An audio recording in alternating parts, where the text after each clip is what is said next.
ratusan warga Lok Sumawe berebut nasi maulid pada peringatan Maulid Akbar Nabi Muhammad SAW yang dipusatkan di Masjid Islamic Center Kota Lok Sumawe.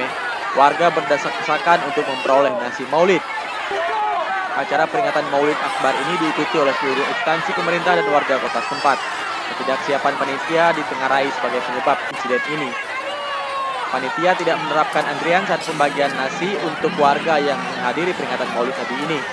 Akibatnya, warga berebut untuk mendapatkan nasi maulid. Bahkan beberapa orang tua dan anak-anak terlihat terjepit di antara ratusan orang yang hendak mendapatkan nasi maulid. Banyak juga warga yang kecewa karena tidak kebagian nasi maulid. Padahal mereka telah mengantri lama di bawah tenda-tenda khusus tempat pengambilan nasi maulid.